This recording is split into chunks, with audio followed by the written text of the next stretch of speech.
all of the Border Patrol agents who serve on the front lines every single day dealing with the challenges that we see increasing along the border. And then finally, I want to thank local law enforcement. Local law enforcement has been working side by side with the Texas Department of Public Safety as they've been going about the process of responding to the challenges on the border. So the Biden administration's open border policies have created an open season for human traffickers, for drug smugglers, for cartels and gangs. These criminals are preying upon women and children, exposing them to abuse and to terror.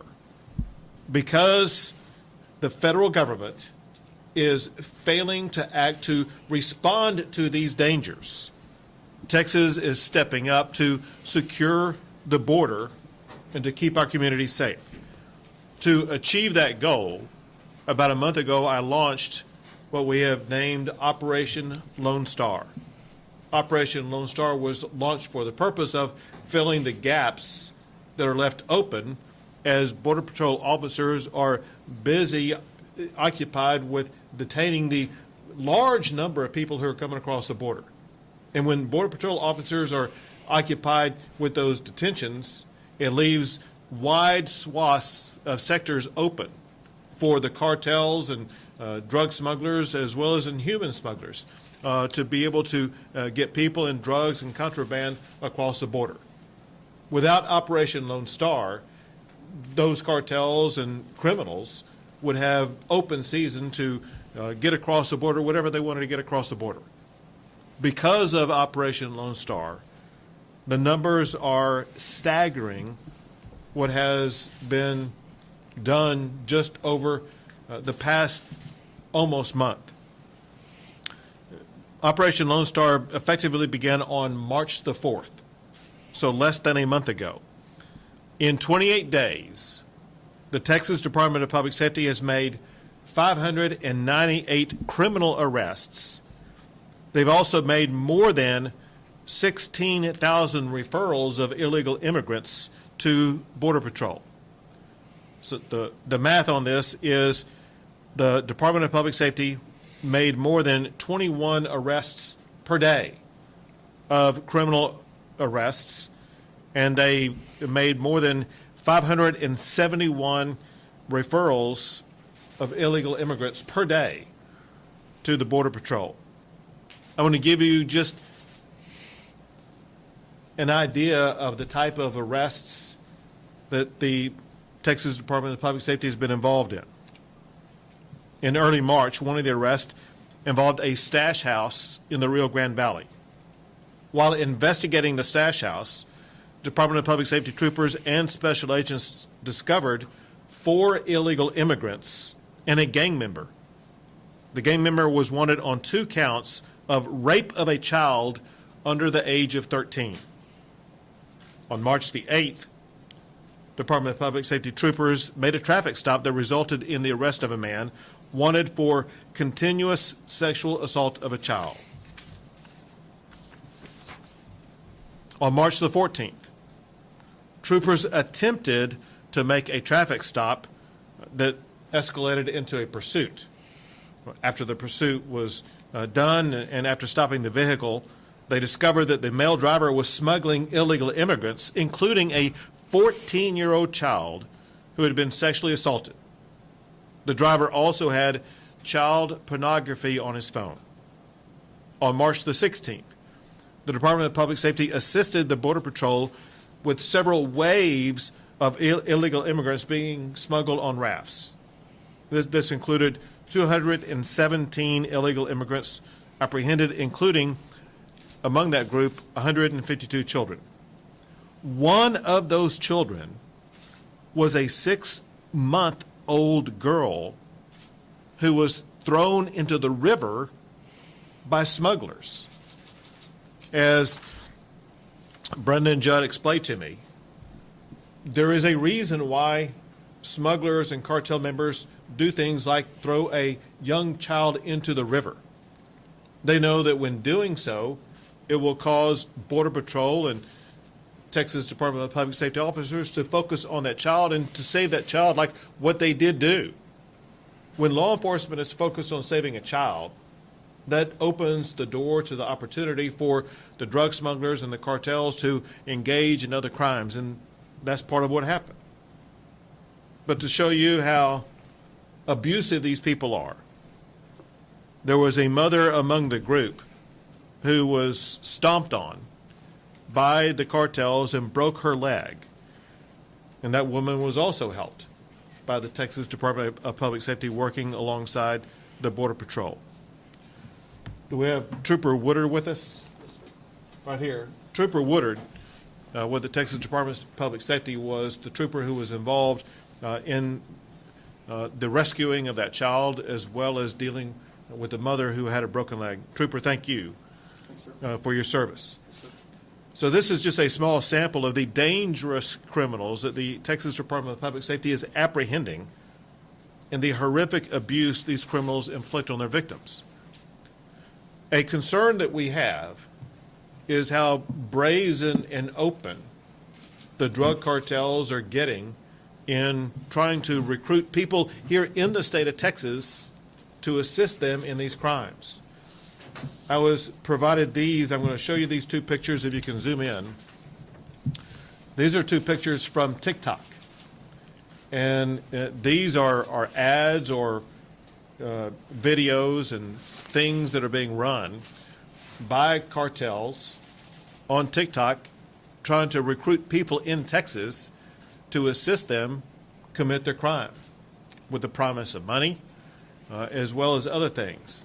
And it's rare, I am told, to see the cartels open or operate that openly so that it could be seen by law enforcement. But you can be assured now law enforcement will be following up, tracking down who these criminals are and doing whatever needs to be done to make sure that these types of operations will be shut down. Bottom line is this. Operation Lone Star is doing everything they can to keep our community safe. But this problem is not going to be fixed until the Biden administration does its job to secure our border and to get this crisis under control. Next, we will have Director McCraw. Thank you, Governor. Appreciate it.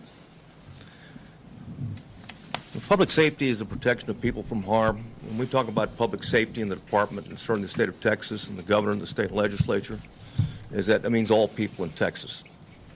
An unsecured border with Mexico has resulted in corridors of crime is the bottom line. I mean, Mexican cartels is enemy number one.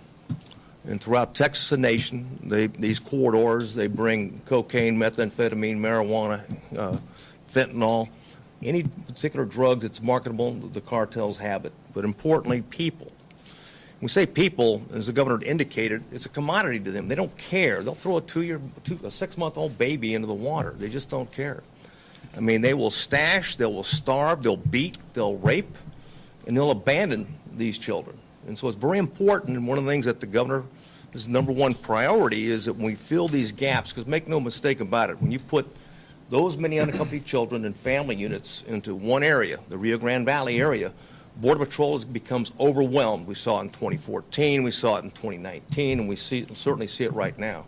When that happens, it provides a great opportunity for cartels to move migrant children that are high valued, okay, that are moving towards the sex trafficking industry, as well as criminal aliens between the ports of entry. They're not trying to be interdicted, and they're trying to avoid apprehension, and they're available at that point. So it's important to be able to fill that particular gap, which we're doing right now, and we're certainly proud to work with our brave Border Patrol partners, as well as local law enforcement. And we're seeing a lot of things we hadn't seen in the past in terms of brazenness of some of these smugglers and coyotes. They're sitting on ranch lands and refusing to leave and moving into areas, as well as carrying weapons on this side of the border, which is an unusual occurrence. And certainly we're concerned about that. Social media, who would have thought they're advertising for more coyotes? They need more smugglers to come from San Antonio and Houston. We didn't see that before. But again, this is a $1 billion a year industry by organizations that we've never seen before, the Mexican cartels. There's nobody more violent, more brazen, more depraved, and I'd say more cowardly in terms of what they do with women and children than the Mexican cartels. And They're enemy number one. They represent a domestic security threat to Mexico and certainly a public safety threat for all of Texans, and I would argue the nation as well. So thank you, Governor. We have an opportunity to be able to serve, and we're here to serve, and we're proud to protect and serve the state of Texas and work with our Border Patrol partners and certainly local law enforcement. Thank you, sir. Thank you. Among the other numbers that the Texas Department of Public Safety has achieved just over the less than 1 month, they, through this operation, have seized more than 14 pounds of cocaine, more than 23 firearms. They've arrested 9 people who have been identified as members of gangs, seized almost $1 million in currency. And so this is just the beginning of what is going to be an onslaught unless and until the Biden administration steps up and does something about it. Next is the Adjutant General for the Texas National Guard, General Tracy Norris. Thank you, sir. Sir, from the date you activated us on March 4th, within 5 days, we were activating the state active duty under the governor.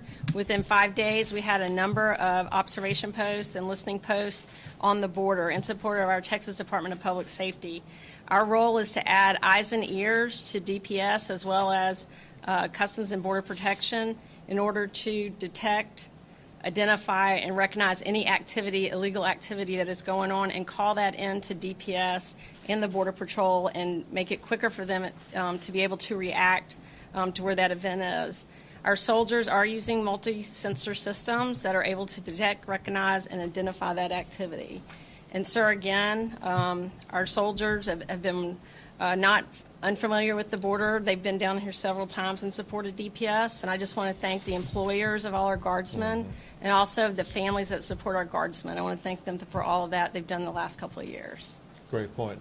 Thanks indeed, but also thanks to the members of the Texas Military Branch for being down here. We appreciate them. Yes, sir. Next, we have Brandon Judd, the President of the National Border Patrol Council. Governor, thank you. I appreciate you inviting me to be here. My name is Brandon Judd. I'm the President of the National Border Patrol Council. I operate largely in a political aspect, but I also put on a uniform, and I go out and I patrol the border to try to secure the safety and security of the American public. I will tell you that policies matter. Without policies, we will have the problems that we're seeing today. I want to thank the governor, first and foremost, for allowing Texas DPS, and I would call on the governors of our other border states, New Mexico, Arizona, and California, to also step up to the plate and assist in this issue. Problem is we wouldn't need governors like Governor Abbott if the federal government would do their job. Because policies matter, and if we continue down the road that we're going to continue to see these numbers increase, and the safety and security of the state of Texas will be threatened, and the safety and security of the entire country will also be threatened. If we continue to allow people to cross our borders illegally, to be released into the United States pending a hearing sometime down the road, we're going to continue to see this problem rise. We must look for the solutions.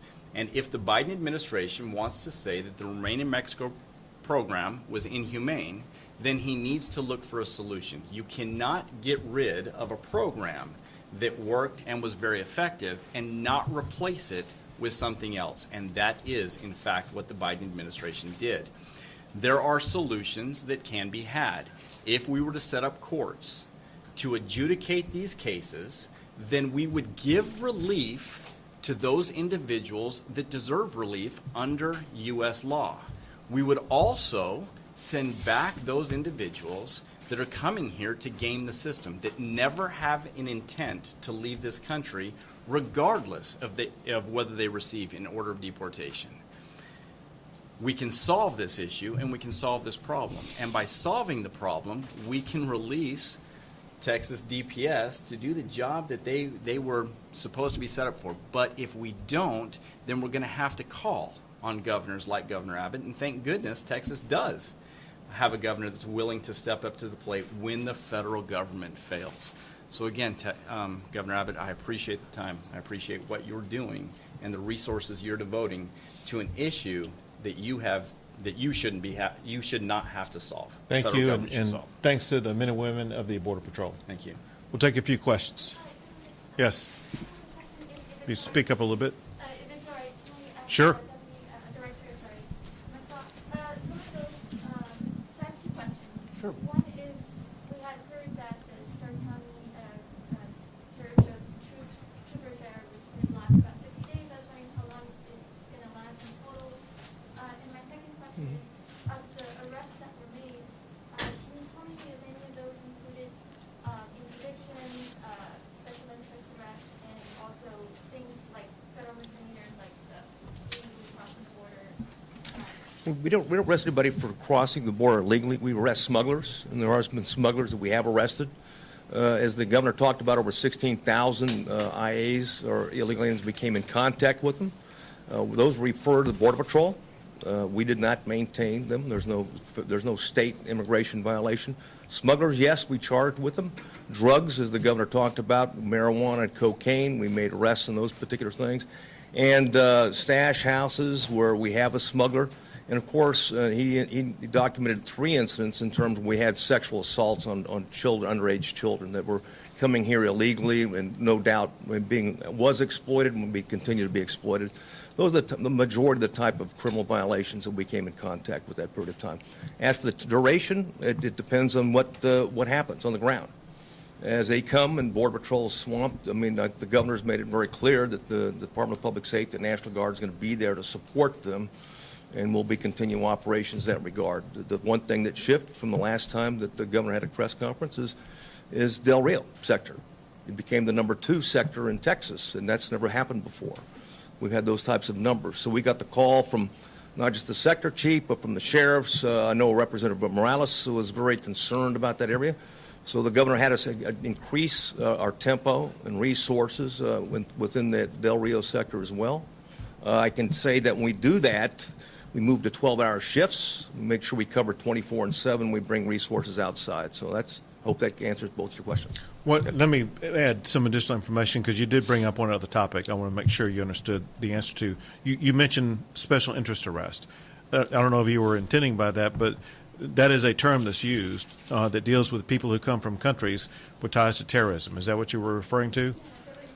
Sure. So we had discussions about that in our meeting before we came down here, where the discussion was that, yes, in fact, there have been people who are called special interest arrests, people who are coming from countries with ties to terrorism, and that's one of the extreme dangers that we face. And the people who are special interest coming from terrorist countries, they're not the kind of people who are going to walk up and turn themselves over to Border Patrol or to DPS.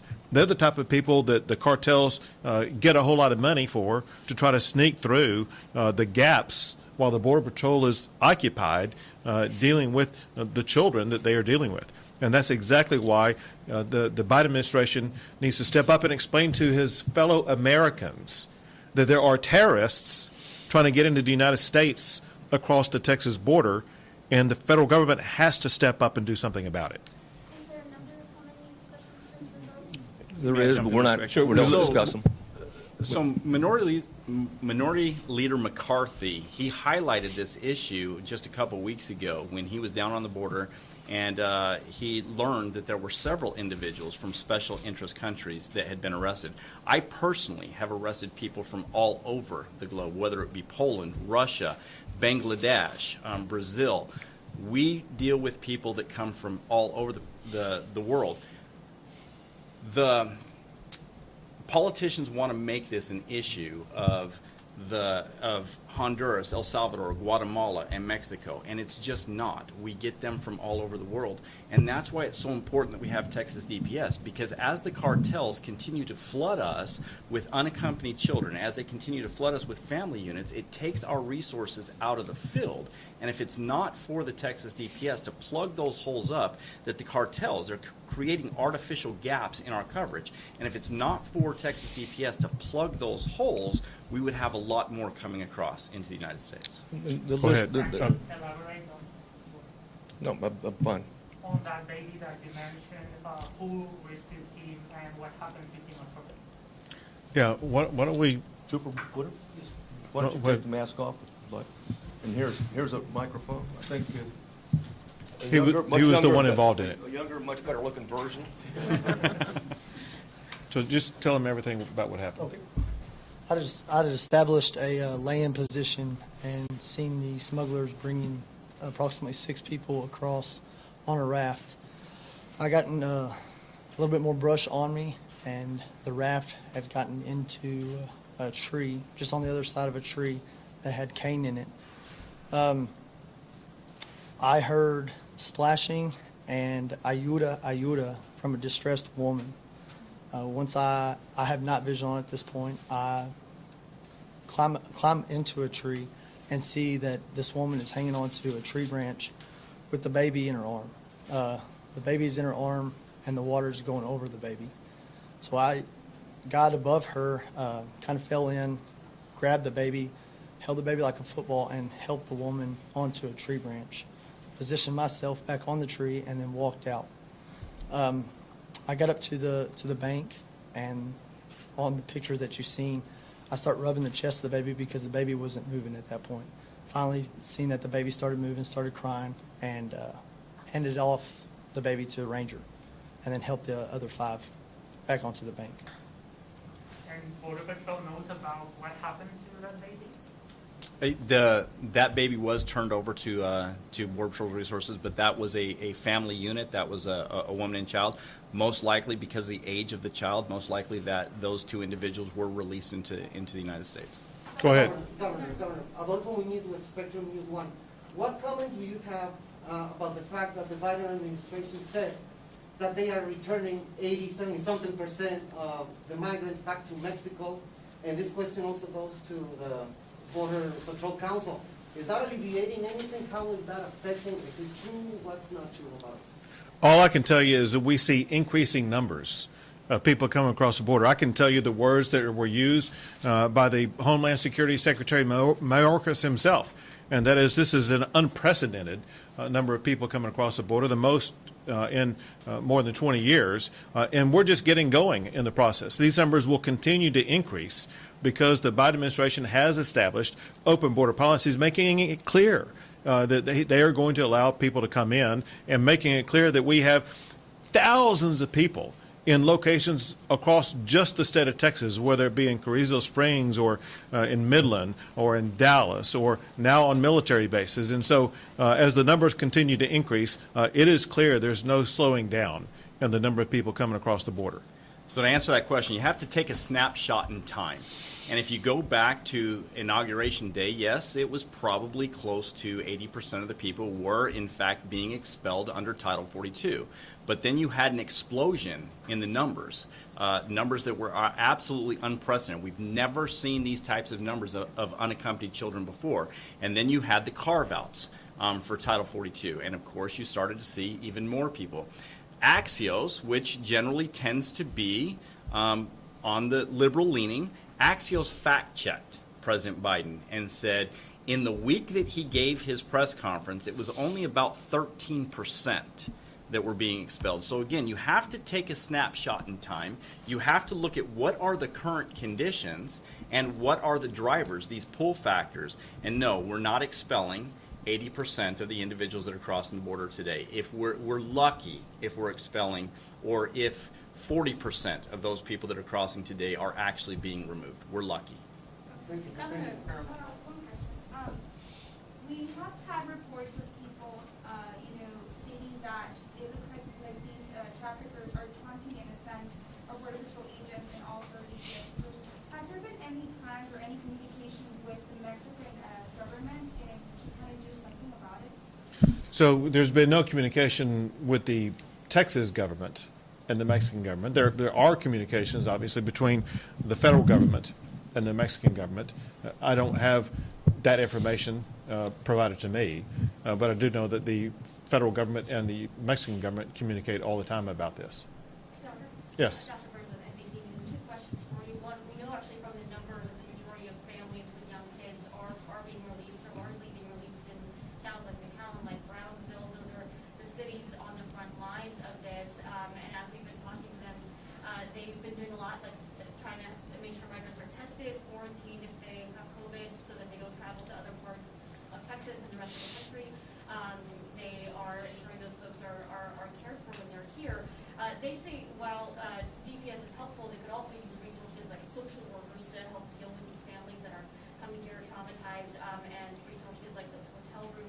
you planning to provide any additional resources of that nature to some of these towns who are, where these migrants are primarily being released? And my second question is, we've heard from some reports from some migrant families about the situation at the Untitled Chapter Bridge. There are some folks that have been spending 2 to 3 days there in that processing or intake area. Wanted to get comment on that and any information or insight you or any of your folks here. I'll let somebody else take the second question while I answer the first question, and that is, there are well-defined organizations that are in charge of responding to each type of situation every step along the way as people come across the border illegally. The organizations in charge of providing the level of assistance that you're talking about at the local level, those are organizations, those are NGOs associated with ORR, if you want a whole bunch of three-letter alphabet soup names, but you know what they are. It's the ORR, the federal government, the Office of Refugee and Resettlement, that they are in charge of paying for and organizing all of the non-governmental-based organizations to provide the assistance that is needed at the local level. They're the ones with the federal funding to provide that assistance, and they have the job to do it. One thing that we have seen is the Biden administration was completely unprepared for the large number of people coming across the border because they were completely unorganized with their own federal agencies. The Biden administration was unorganized with the Federal Health and Human Services, with ORR, with the NGOs that collaborate with ORR. And they are just scrambling, even having to rely upon military bases to put these children on because they were so inept in getting this organized to begin with. But that is the federal government's job, and that's one of the many things that we're saying they need to step up and start doing their job. Well, someone wants to answer the second part. Yeah. So, look, I appreciate that question. We have to have an open and honest conversation if we're going to solve the problem. If we do not have that, if all we're doing is taking short little quotes and running with those, we're never going to solve this problem. I don't care whether you agree with me after we have all the facts out. The truth of the Anzalduas, what we call TOPS, it's a temporary processing center. Individuals are not supposed to be held there for more than 8 hours. If they're held there for any more than 8 hours, they then get transferred to one of the other facilities, most likely Donna, because that Anzalduas is only supposed to be for family units or unaccompanied children. They'll then get transferred to one of the facilities, most likely Donna. We don't hold people at TOPS for more than 8 hours, so that's just not true. Do you know how many people were there, Brandon? Oh, we experience a large number of people at Anzalduas all the time. It just depends on how many people cross. I mean, there's literally on the trails, there's literally signs that point them to go to the actual processing center. So people that come across the border, they know exactly where to go because the signs point them there. But talking about taunting, Paul Perez and I, we both had the 18 senators out on the border, and we took them to known smuggling routes. And this was about 1 o'clock in the morning. And when we got to one of the known smuggling routes, there were actually smugglers across the river that had higher powered spotlights than the flashlights that we gave the senators for that tour. They were in fact taunting the senators. They were telling the senators things that I can't repeat for the camera, but they were telling them where they could stake it. They were telling them that they were going to bring people no matter what we did. They were going to continue to bring people, and we've continued to see that. Two more questions. Sorry, two more questions. Do you have an update on what you mentioned in Dallas and interviewing the children and investigating drug cartels? How do we interpret that? What's the latest update on that? Well, I can't give you any numbers right now, but yeah, clearly we're doing that with everyone we come in contact with. So we'll have some numbers later on, but they're really reflected in our investigations. How do Texas Rangers, I guess, go into investigating whoever has assaulted or abused a child? Well, I'll use an example as one of these stash houses we talked about when we identified an individual that was holding 4 illegal aliens in that stash house and had been charged with, and there's outstanding warrants for him for the sexual assault of two girls under the age of 13. Well, at that point in time, an interview was followed up. Is there any evidence? Okay, we used an example. The governor gave an example in terms of the cell phone. with pornography on another smuggler that had a young 14-year-old that he had sexually assaulted. So it's all the normal things we do in the interdiction and protection of children that troopers are trained to identify on the highways that are criminal conduct associated with pedophiles and sex traffickers. And the troopers do the same thing. They just translate it down here. And one of the second parts of that is rangers following up on that, or a DPS special agent following up on. And I want to say one thing on the taunting. There's no law against taunting, by the way. Okay, so we don't get our feelings hurt that the cartel members taunt us. We get taunted on this side of the border. Okay, so that's not a big deal. Operations group could save the six-month-year-old baby in the river. It is in fact a special ops group. Yep. Are they assigned a mission right now in the Texas-Mexico border to address the migrant crossing?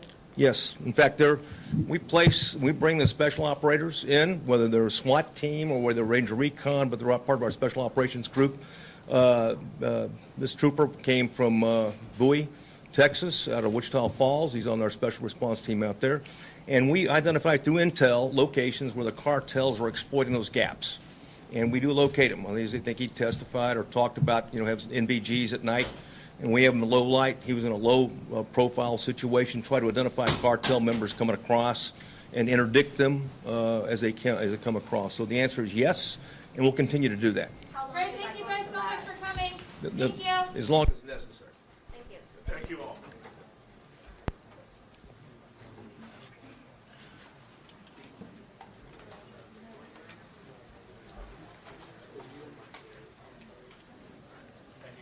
Sure. I'm going to leave these out in case anyone wants to see them.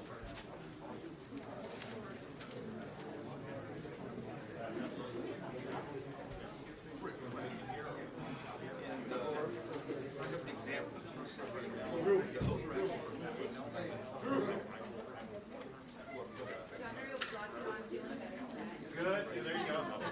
Good to see you again. You too. You too. Thank you. Oh, here you go.